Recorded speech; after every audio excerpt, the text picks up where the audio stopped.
சிலரோட நடிப்பை பார்க்கும்போது, ச்சே! எப்படிப்பா இப்படி நடிச்சிருக்காங்க அப்படின்னு நினைக்க தோணும்.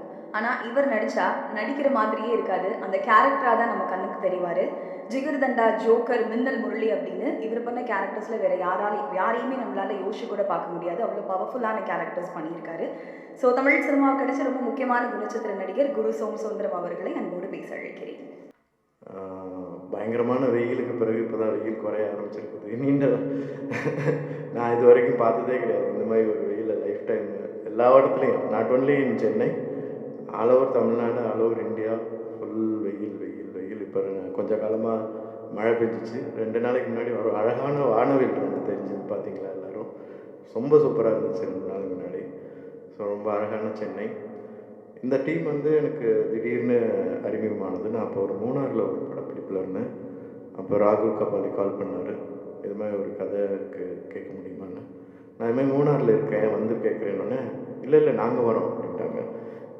ஓ, இவ்வளோ ஆர்வமாக இருக்காங்களே அப்படின்னு நினச்சேன். சரி, உடனே மறுநாள் வந்துட்டாங்க. மறுநாள் வந்துட்டு, எங்கே இருக்கீங்க? உங்கள் ஹோட்டலுக்கு எதிர்த்தாப்புல தான் இருக்கும், நாங்கள் வரோம் இல்லை நீங்கள் வரீங்களா அப்படின்னாங்க. இல்லை நானே வரேன் அப்படின்னு சொல்லிட்டு போய் கதை கேட்டேன். கதை பிடிச்சிருந்தது. அதுக்கப்புறம் ஸ்கிரிப்ட் படிக்கலான்னு சொல்லிட்டு ஸ்கிரிப்ட் கேட்டேன். ஸ்கிரிப்ட் படிச்சுட்டு உடனே கால் பண்ணேன். ஐயோ என்னையா அது, கையெல்லாம் ரத்தமாயிடுச்சு ஸ்கிரிப்டை புரட்டி புரட்டி. இவ்வளோ ரத்தம் இருக்கு. இல்லை இல்லை, ஸ்கிரிப்டில் தான் இருக்கும், அது படத்தில் பார்க்கும்போது அவ்வளோ தெரியாது, நீங்கள் அதை பற்றி கவலைப்படாதீங்க, உங்களுக்கு பிடிச்சிருக்குறா அப்படின்னு கேட்டார். எனக்கு பிடிச்சிருக்குது. தென் பாண்டிச்சேரியில் ஷூட்டிங் ஸ்டார்ட் ஆனது. எனக்கு வந்து இந்த மிஸ் ஆன் சீன் சொல்லுவாங்கள்ல, ஒரே செங்கிள் ரொம்ப லாங்காக ஒரு டைம் வந்து ஒரு டேக் எடுத்துகிட்டு போகிறது, அதில் நடிக்கிறதுக்கெல்லாம் எனக்கு ரொம்ப ஆசை இருக்கும். எல்வி பிரசாத்தினுடைய ஸ்டூடெண்ட்ஸ், எஸ்பெஷலி டைரக்ஷன், அந்த ஸ்டூடெண்ட்ஸுடைய ஆஸ்தான மிஸ்ஆன் சீன் ஆக்டர் நான் தான் ஒரு பீரியடில். மிஸ்ஆன் சீன்னா வந்து ஒரு 5 minutes ஃபிலிம் கொடுத்துருவாங்க உங்களுக்கு.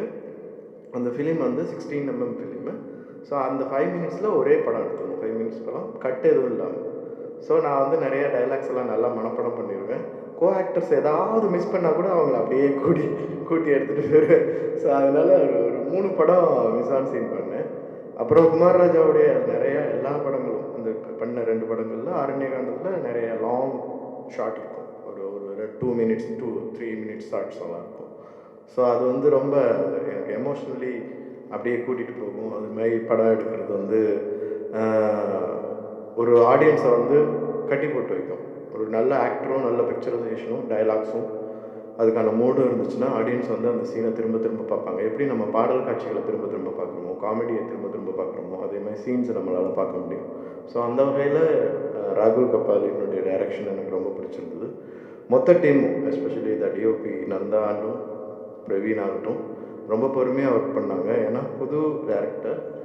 ஸோ அதனால் அவங்க எல்லாருமே புதுசு. எனக்கு ரொம்ப பிடிச்சிருந்துச்சு புதிய டீமோடு ஒர்க் பண்ணுறதுல. இந்த படத்தில் வந்து புதிய ஆக்டர்ஸ், ஜாக் இன்ட்ரடியூஸ் ஆகிருக்காரு. அப்புறம் வந்து ஜே நாயகனாக இன்ட்ரடியூஸ் ஆகிருக்கிறாரு. அவருக்கு என்னுடைய வாழ்த்துக்கள். ஒரு நல்ல நடிகராக அவர் மென்மேலும் வளரணும்னு நான் மனசார வாழ்த்துறேன். அதுக்காக வேலை பார்க்கணும். நீங்கள் என்கிட்ட கேட்பாங்க, அண்ணனே ஒல்லி ஆகிட்டீங்கன்னு கேட்பாங்க என்னைய. நான் சொல்லுவேன், தொப்பு போட்டால் அப்பா வேஷம் தான் கொடுப்பாங்க. அதைத்தான் ஜேடி நான் உங்களுக்கும் சொல்ல விரும்புகிறேன். ஸோ இது கேலியாக சொல்லலை, சீரியஸாக சொல்கிறேன். இது ஹெல்த்தி கான்சியஸ் ஆல்சோ. ஸோ ஜேடிக்கும் ஜாக்குக்கும் இன்ட்ரடியூஸ் ஆகிற ஆக்டர்ஸ்க்கு என்னுடைய வாழ்த்துக்கள். அப்புறம் கேனுடைய மியூசிக் ரொம்ப நல்லாயிருக்கும், நல்லா இருக்குது, நீங்கள் பார்த்துருப்பீங்க. அப்புறம் இதில் லிரிக்ஸிஸ்டாக இன்ட்ரடியூஸ் ஆகிற வெரோனிகாவுக்கும் என்னுடைய வாழ்த்துக்கள். அவங்களுடைய வரிகள் ரொம்ப பவர்ஃபுல்லாக இருக்குது. எஸ்பெஷலி சாம்பல் நிற கனவுகள், அந்த இது வந்து ரொம்ப நல்லா இருக்குது. அவங்களுக்கும் என்னுடைய வாழ்த்துக்கள். இந்த படம் ரொம்ப நல்லா வந்திருக்குது. இதில் ஒர்க் பண்ண எல்லாருக்கும் என்னுடைய வாழ்த்து தெரிவிச்சுக்கிறேன். நீங்களும் மீடியா நண்பர்கள் இந்த படத்தை பொதுமக்களுக்கு நல்லபடியாக கொண்டு செல்லணும் வேண்டி விரும்பி கேட்டுக்கிறேன். ரொம்ப நன்றி. தேங்க்யூ. அதேமாதிரி கமர்ஷியல் படமாக ஆர்ட், கமர்ஷியலாக ஆர்ட் கலந்து படம் இல்லை. இது பாமர மக்கள் போய் பார்த்தாங்கன்னா அவங்களுக்கு கண்டிப்பாக ஒரு இன்ட்ரெஸ்டிங்கான அனுபவத்தை கொடுக்கும். இப்போல்லாம் பாமர மக்கள்லாம் இல்லைங்க. இல்லை, பாமர மக்களுக்கு எல்லா அறிவும், பாமர மக்கள்னா அவங்களுக்கு எதுவுமே தெரியாதுங்கிற உணர்வை நம்ம இதுலேருந்து மாற்றிக்கலாம். அது மாறிட்டு இருக்குது.